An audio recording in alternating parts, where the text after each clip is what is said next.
किसान साथियों, राम राम। आशा करता हूँ आप सब ठीक ठाक हो। साथियों, आज हम चर्चा करने वाले हैं मूंग, मोठ और चना के ऊपर, क्योंकि बहुत से किसान भाइयों के मैसेज मेरे पास आ रहे हैं और वह कह रहे हैं ताऊ जी मूंग मोठ में क्या होगा। तो मूंग मोठ के साथ साथ हमें यदि चने पर बात कर लेते हैं तो इसमें कोई हद नहीं है, क्योंकि जिन किसानों के पास चना मौजूद है, घर में पड़ा है, उन किसानों को भी इस बारे सूचना देनी बहुत ज़रूरी होती है। साथियों, जो भी जानकारी मेरे पास निकल के आती है मैं चैनल के माध्यम से वीडियो बनाकर आप तक पहुंचाने की भरपूर कोशिश करता हूं, ताकि आप सावधान और सचेत हो जाएं और आपको बाजार की हर एक गतिविधि का पता चल सके। इसीलिए मैं आपसे विनय निवेदन करता हूं कि आप इस चैनल के साथ जुड़े, सब्सक्राइब करें और सामने वाली घंटी का बटन दबा लें, ताकि आपको तुरंत वीडियो मिल जाए और आप सचेत और सावधान हो जाए। साथियों, सबसे पहले थोड़ी सी बात चने पर कर लेते हैं। चने के बारे में मैंने पहले भी बताया था कि देश के अंदर चने का स्टॉक बहुत कम है। ऑस्ट्रेलिया से चना सरकार मंगाने की पेशकश कर रही है। अब मैं आपको बता देना चाहता हूं कि चने के अंदर कतई कोई मंदी दिखाई नहीं दे रही है, क्योंकि इसके 2-3 फैक्चर सामने आ रहे हैं। पहला फैक्चर, जो ऑस्ट्रेलिया से चना आने की संभावना थी वो आएगा जरूर, परंतु $30 के लगभग चना के भाव में तेजी ऑस्ट्रेलिया में दर्ज की जा रही है। नंबर 1। नंबर 2, आगे त्योहारी सीजन आ रहा है, जिसके कारण मेसन की मांग बढ़ेगी और चने की खपत बढ़ेगी। त्योहारी सीजन के अंदर दालों की भी मांग बढ़ेगी और चने की खपत बढ़ेगी। इसके साथ साथ देश के अंदर चने का स्टॉक बहुत ही कमज़ोर है। सरकार के पास इतना चना नहीं है कि वो आप चने के भाव को दबा सके। साथियों, चने के अंदर जो 500-800 रुपये की तेजी और दर्ज हो जाती है तो कोई इच्छा सी नहीं होगी, कोई इसमें आश्चर्य करने वाली बात नहीं होगी। इसलिए इस बात से आप बिल्कुल आश्वस्त रहें कि चना मंदा कतई दिखाई नहीं दे रहा है। बाकी तो भगवान जाने, परंतु मौके के ऊपर जो परिस्थितियां सामने आ रही हैं, अनुमान के तौर के ऊपर चना कतई मंदा दिखाई नहीं दे रहा है। अब बात करते हैं मूंग और मोठ की। साथियों, आप सबको पता है कि सरकार ने दालों के ऊपर पैनी नज़र बनाई हुई है और ये घोषणा भी कर रखी है कि हम MSP के दाम के ऊपर दालें खरीदेंगे। परंतु मुझे नहीं लगता कि अब की बार सरकार को MSP के ऊपर मूंग और मोठ की फसल मिलेगी, क्योंकि बाजार के अंदर मुझे लगता है कि MSP से ऊपर भाव इनके मिलने चाहिए। उनके कारण भी सामने स्पष्ट दिखाई दे रहे हैं।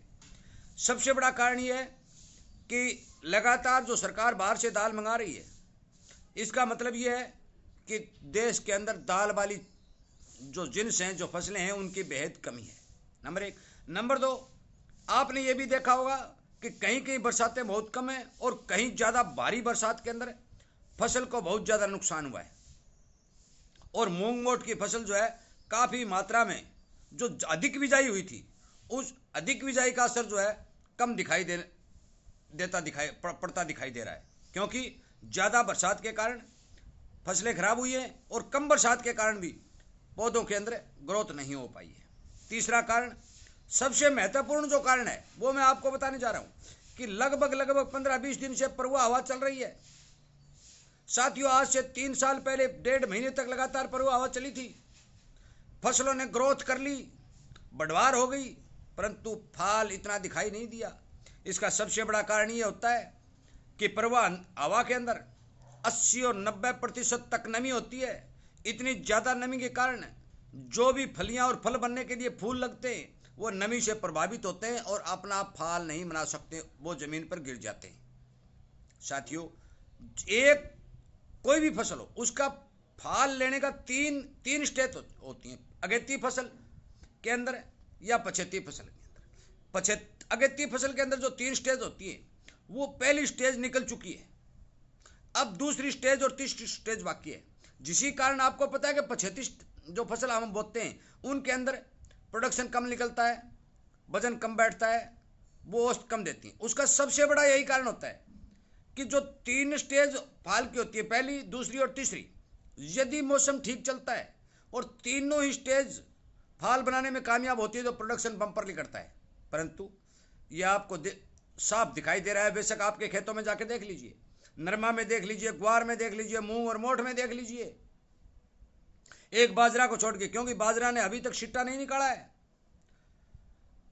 मान के चलो कि प्रवाह हवा के प्रभाव से पहली स्टेज जो फाल की है उसमें बहुत ज़्यादा नुकसान हुआ है।